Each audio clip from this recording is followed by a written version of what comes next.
co-founder of a second grant developed here in Minnesota called the View Media. It's a partnership in Winona, Minnesota. So it's a partnership between Hiawatha Broadband, Winona Health Services, Home and Community Options, and then a new group.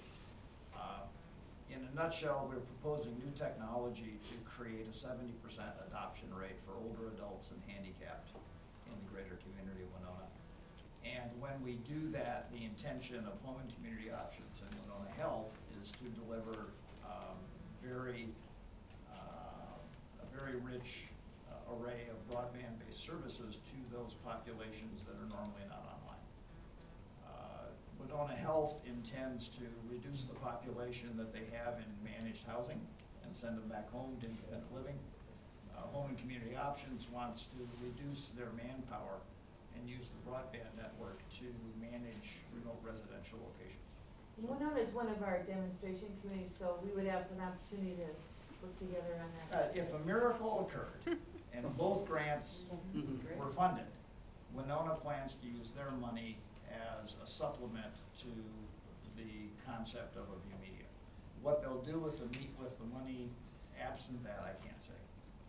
I just don't know. But it's. But I concur with what I've been a lobbyist in Washington D.C. for 7 years. Jim Ballard is a personal friend, so there's just a lot of connections going here. They don't know what they're doing, so they're defining this as they go.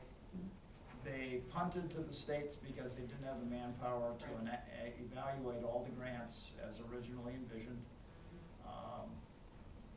It's a hard call as to how this is going to move forward or how they're going to actually define final criteria,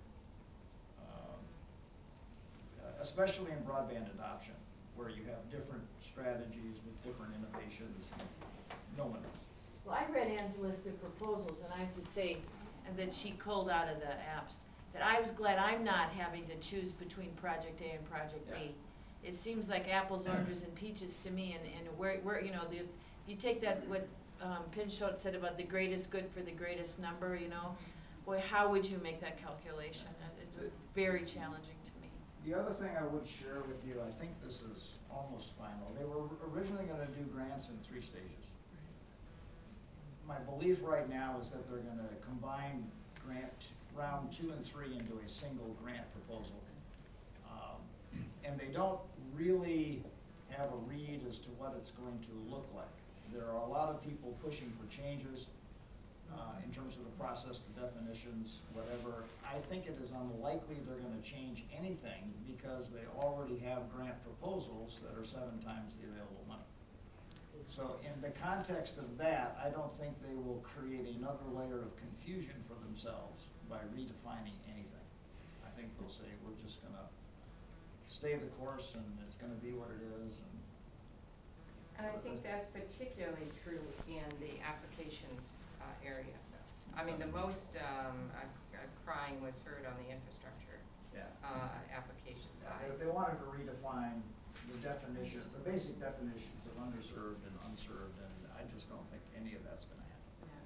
So in the areas that we're especially looking at today, that probably, I agree with you, it's likely to remain the same.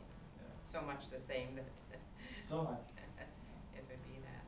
Yeah, but I haven't heard this, the information we got is that the state evaluation has to be returned to NTIA by the 14th of December.